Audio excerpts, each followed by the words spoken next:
गुरु प्यारी साध संगत जी, नमस्कार जी। आप सब कैसे हो? आशा करती हूँ बाबा जी के श्री चरणों में अरदास करती हूँ कि मालिक की कृपा से, निरंकार दातार की मेहरबानी से आप सब बहुत खुश होंगे, मौज बहार में होंगे और अवश्य ही भजन सिमरन में होंगे। साध संगत जी, मैं हाजिर हूँ आज आप सभी से एक बहुत ही खूबसूरत साखी साझा करने के लिए। उम्मीद करती हूँ ये साखी आप सभी को बहुत पसंद आएगी। तो साध संगत जी, चलिए आइए समय ना गवाते हुए साखी को आप सभी से साझा करते हैं जी। साध संगत जी, एक बड़ा दानी था, उसका नाम था अनाथ पिंडक। वह अनाथों का बड़ा सहारा था, देता लोगों को दिल खोल कर देता था। उसके घर काल नाम का एक पुत्र था। अनाथ पिंडक बुद्ध को सुनने जाता, लेकिन काल कभी बुद्ध को सुनने ना जाता था। काल शब्द भी बड़ा अच्छा। अनाथ पिंडक का मतलब होता है देने वाला, दान देने वाला। अनाथों को सनाथ कर दे जो, वह होता है अनाथ पिंडक। और काल का अर्थ होता है समय या मौत। न तो समय बुद्ध को सुनने जाता था और न ही मौत, क्योंकि दोनों बुद्ध से डरते हैं। समय तो क्षणभंगुर है, शाश्वत के पास जाने में घबराता है, और मौत भी जीवन के सामने जाने में घबराती है। तुम तो मौत के सामने जाने में घबराते हो, बुद्ध पुरुष के सामने मौत आने में घबराती है। ये तो प्रतीक हुए नाम के।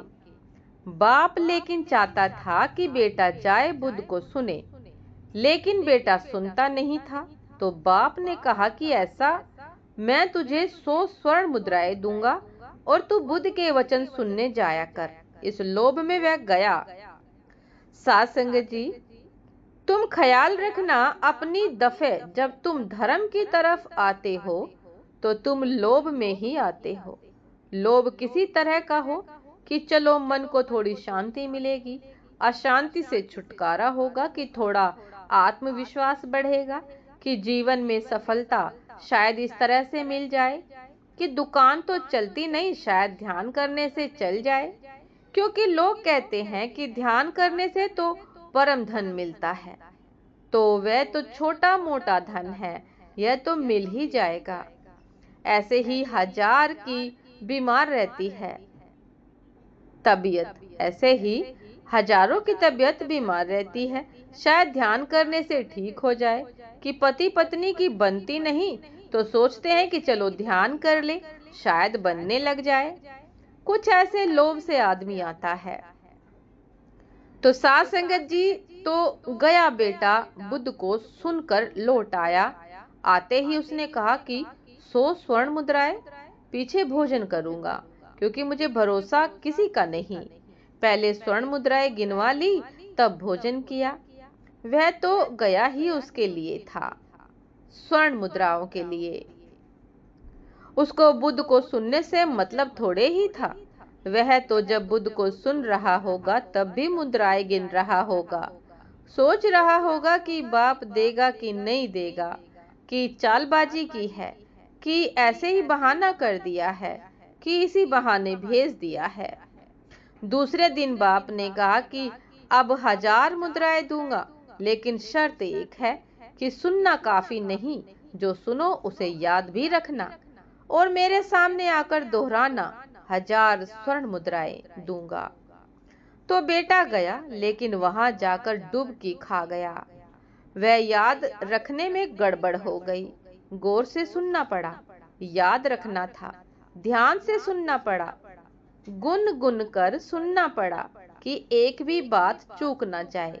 नहीं तो बाप भी पक्का बाप है, वह 1000 स्वर्ण मुद्राओं में काट लेगा। इतना याद नहीं रहा, इतने गौर से सुना, ध्यान से सुना, भूल ही गया। स्वर्ण मुद्राओं को उस भाव में डुबकी खा गया।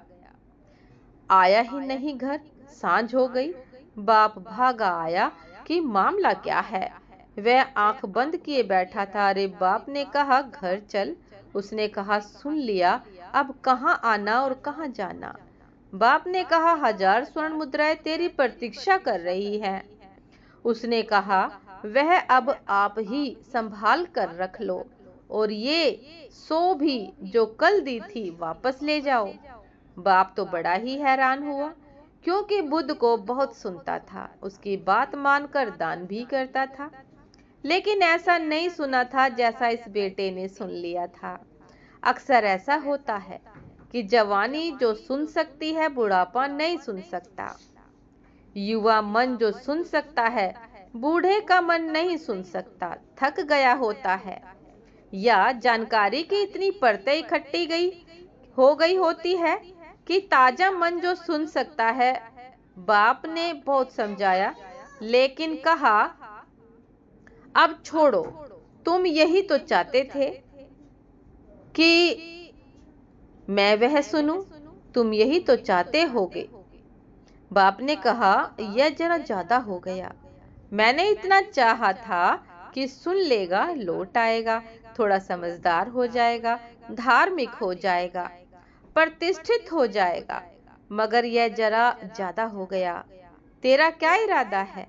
उसने कहा, अब क्या इरादा है, बात खत्म हो गई, अब हम बुद्ध के हैं। बात उतर गई। बाप ने बुद्ध को कहा कि यह मामला क्या है?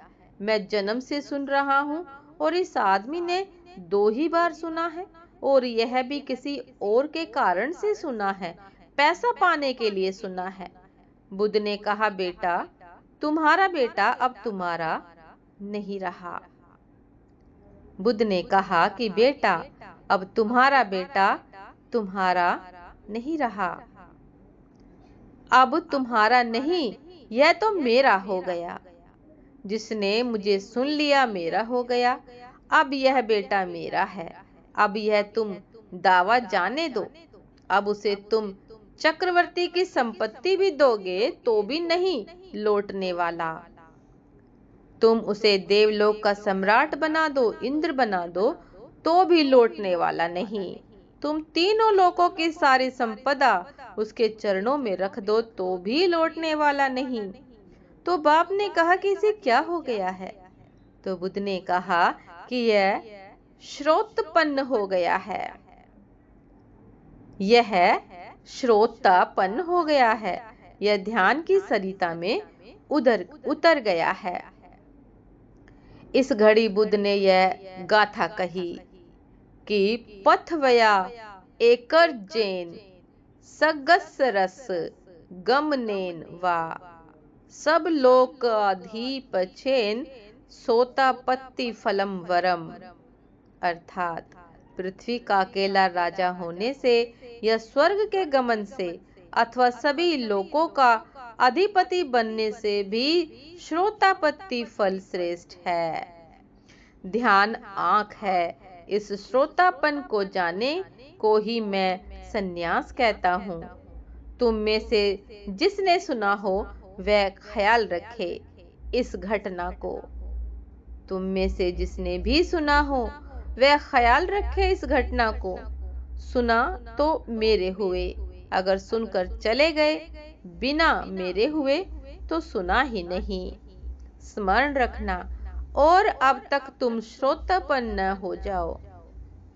जब तक तुम श्रोतापन्न न हो जाओ, जब तक तुम ध्यान की सरिता में डूबने ना लगो, डुबकी ना खाने लगो, तब तक सुना या ना सुना सब बराबर है। साथ संगत जी, ये थी आज की एक बहुत ही खूबसूरत साखी कि हम सब मालिक को सुनते हैं, हर रोज सुनते हैं, लेकिन जिस प्रकार इस बच्चे ने सुना, काल ने सुना, उस प्रकार कहाँ कोई सुनता है। और अगर कोई विरला सुन भी लेता है तो साथ संगत जी वह मालिक का स्वरूप हो जाता है। फिर उसे किसी भी संपदा के, किसी भी सुख की आवश्यकता नहीं रहती। वह केवल मालिक का हो जाता है, परमात्मा का हो जाता है। तो साथ संगत जी, दासी परमात्मा के श्री चरणों में अरदास करती है कि हम भी उस बच्चे की तरह, उस काल की तरह ऐसे ही श्रोतापन हो जाए।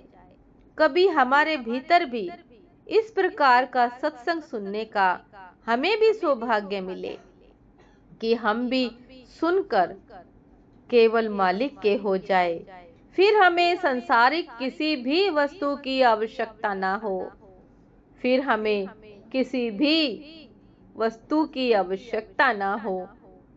संसार में अनेकों अनेक सुख सुविधाएं हैं, लेकिन हमारे भीतर भी उस प्रकार का श्रोतापन जाग उठे जो मालिक को सुन पाए, जो परमात्मा को सुन पाए और हम केवल उसके हो जाए। साथ संगत जी, ये थी आज की एक बहुत ही खूबसूरत साखी। उम्मीद करती हूँ ये साखी आप सभी को बहुत पसंद आई होगी। यदि पसंद आई हो, आपके हृदय को स्पर्श किया हो, तो साथ संगत जी लाइक कमेंट शेयर करना ना भूलिएगा। चैनल पर जो भी नए हैं कृपा करके सब्सक्राइब कर लीजिएगा, ताकि चैनल पर मिलने वाली सभी शब्द साखियों के अपडेट आप सभी को समय पर मिलती रहे। साथ संगत जी, आप हमें इंस्टाग्राम पर भी फॉलो कर सकते हैं। इंस्टाग्राम का लिंक डिस्क्रिप्शन बॉक्स में दिया गया है। तो साथ संगत जी, दासी को भी आज्ञा दीजिए। आपसे फिर मुलाकात होती है एक नए शब्द साखी के साथ, एक नए खूबसूरत विचार के साथ। तब तक के लिए नमस्कार जी। सदा खुश रहिए, मुस्कुराते रहिए, भजन सिमरन अवश्य करते रहिए। नमस्कार जी।